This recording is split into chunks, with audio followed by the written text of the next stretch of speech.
Bab 13 novel Kaisar Naga Abadi, Kemarahan yang Mengamuk. Saat itu, Li Ping dan Chu Yue sedang mencuci pakaian di sisi halaman sebelah kediaman mereka.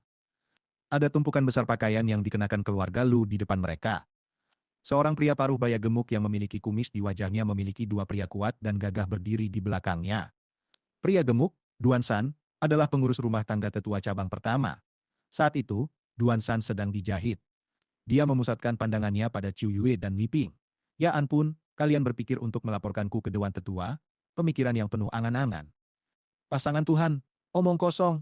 Setelah hari itu berakhir, Nyonya Lu Yao akan berhasil sebagai penguasa. Kalian tidak akan menjadi apa-apa lagi. Izinkan saya memberitahu Anda berdua, Anda akan segera menghadapi pekerjaan seperti ini setiap hari. Jadi sebaiknya Anda berlatih sekarang juga. Jay, jangan pikirkan itu. Tuan mudaku tidak akan membiarkanmu melakukan apa yang kamu inginkan. Wajah Chu Yue memerah karena marah dan berteriak sambil menunjuk ke arah Duan San. Sampah itu, Luming. Hahaha, sebenarnya kalian masih berharap sampah itu bisa menyelamatkan kalian berdua. Jangan bermimpi tentang hal itu. Kalau bukan karena aku tidak bisa menemukannya hari ini, dialah yang akan membersihkan toilet sekarang. Duan San tertawa tajam dan tidak menyenangkan. Matanya yang seperti manik-manik bersinar penuh nafsu saat dia mengamati tubuh Chu Yue. Aku tidak pernah menyangka kamu akan menjadi begitu cantik setelah merindukanmu selama beberapa waktu. Bagaimana kalau begini, kamu bisa datang ke kamarku dan melayaniku. Jika saya puas dengan layanan Anda, saya mungkin mempertimbangkan untuk membiarkan Anda berdua membersihkan toilet. Jangan pernah memikirkannya. Wajah Chuyo menjadi pucat, tanpa sadar dia mundur dua langkah. Wajah Duan San menjadi dingin. Jangan pernah memikirkannya. Tapi saya ingin melakukannya. Bawa gadis ini dan bawa dia ke kamarku. Diterima, dua pria berotot di belakang Duan San merespons. Tidak, jangan. Saya mohon, pengurus rumah tangga Duan, biarkan Chuyo pergi. Saya akan melakukan tugas apapun yang Anda minta. Tolong biarkan Chuyo pergi. Li Ping berdiri di depan Chu Yue untuk melindunginya sambil menatap Duan San dengan memohon. Enyahlah! Kedua pria berotot itu berteriak. Salah satu dari mereka mengayunkan telapak tangannya ke arah Li Ping. Tepat pada saat itu, bam! Pintu halaman tiba-tiba terbuka, membuat pecahan kayu berterbangan kemana-mana. Hal itu terjadi begitu tiba-tiba hingga kedua pria berotot itu menghentikan aksinya. Pandangan semua orang tertuju ke pintu. Sesosok muda melangkah ke halaman. Luming, itu kamu. Anda datang pada waktu yang tepat. Bersihkan toilet sekarang. Yuan San menghela napas dan mencibir saat dia melihat Luming. Pemuda itu memang Luming. Luming bahkan tidak melirik Duan San.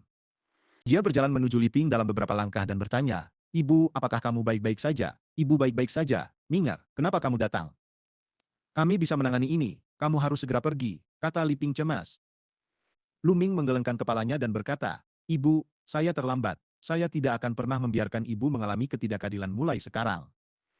Luming, aku sedang berbicara denganmu. Sampah, apakah kamu mendengarku? Duan San terdengar di belakang Luming. Luming perlahan berbalik dan menatap Duan San dengan tatapan sedingin es, seolah matanya adalah mata iblis dari neraka. Situasi saat ini memicu kemarahan yang tak tertandingi dalam diri Luming. Itu memenuhi dadanya dan akan meledak kapan saja. Kemarahan yang membara berubah menjadi niat membunuh yang mengerikan. Kalimat tanpa emosi keluar dari bibir Luming. Duan San, kamu layak mati.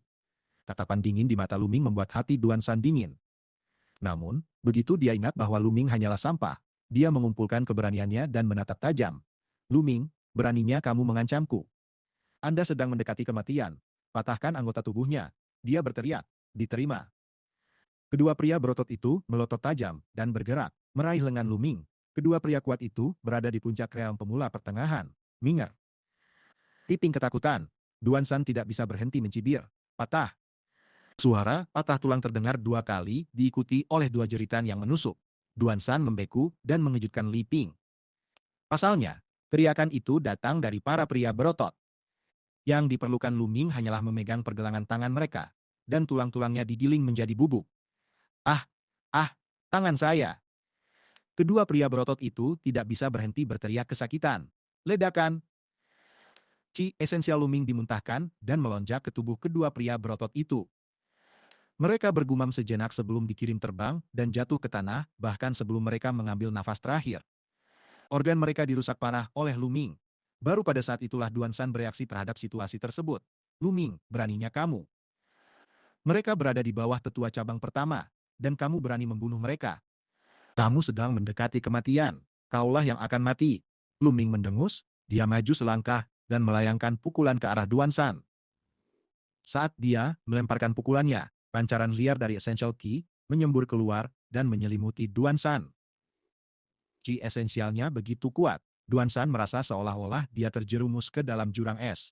Bam! Saat dia menyelesaikan kalimatnya, tinju Luming mendarat tepat di perut Duan San. Duan San berteriak kesakitan. Tubuhnya yang kekar mendarat dengan keras di tanah seperti bangkai babi yang dibuang, membentuk awan debu. Ah ah! Luming, jika kamu melumpuhkan kultivasiku, Nona Lu Yao dan tetua cabang pertama tidak akan pernah memaafkanmu. Duan San berteriak putus asa. Apakah begitu? Luming berjalan menuju Duan San dan dengan kasar menginjak kakinya. Patah, kaki Duan San langsung tersentak setelah diinjak. Dia melolong menyedihkan seperti suara babi yang disembelih. Air mata dan ingus mengalir di wajahnya. Mata Luming dingin saat dia menatap Duan San. Kamu bilang kamu ingin anggota tubuhku patah beberapa saat yang lalu. Sekarang, aku akan menghancurkan milikmu. Saat dia selesai berbicara, dia menginjak kaki Duan San yang lain dan mematahkan tulangnya juga. Ah, kakiku. Luming, tidak, Tuan Muda Ming, saya mohon Anda mengampuni saya. Penatua cabang pertama dan Lucuan memerintahkan saya untuk melakukan semua ini, bagaimana saya berani untuk tidak menaati mereka. Duan San melolong sedih, penatua cabang pertama dan Lucuan, tatapan Luming sedingin es. Dia kemudian berturut-turut menginjakkan kakinya ke lengan Duan San dan langsung mematahkannya, lalu berbalik dan berjalan menuju Liping dan Qiu Yue. Mingar, apakah itu kultivasimu? Tepat pada saat itu, Liping menatap Luming dengan penuh semangat sambil air mata mengalir di matanya. Ibu, anakmu telah mengalami keajaiban selama periode ini. Nanti, saya jelaskan detailnya. Ayo pergi ke tempat latihan sekarang, kata Luming. Ekspresi Liping berubah. Minger, lapangan latihan, tetua cabang pertama dan Lu Yao ada di sana. Sebaiknya kamu tidak terlalu impulsif. Meskipun kultivasi Luming telah meningkat pesat selama periode waktu ini, apakah dia cukup kuat untuk melawan Lu Yao? Lu Yao tidak hanya membangkitkan meridian darah tingkat kelima, tetapi dia juga memiliki ikatan perkawinan dengan keluarga Duanmu dari Sekte Pedang Mistik. Liping mendengar bahwa selama periode itu, keluarga Duanmu mengirimkan banyak pil berharga kepadanya sementara dia berkonsentrasi pada budidaya di balik pintu tertutup. Tentu saja, dia mengkhawatirkan Luming. Senyuman lembut namun percaya diri terbentuk di bibir Luming. Jangan khawatir, Ibu. Lu Yao tidak akan mengambil gelar tuan keluarga Lu. Begitu pula orang lain.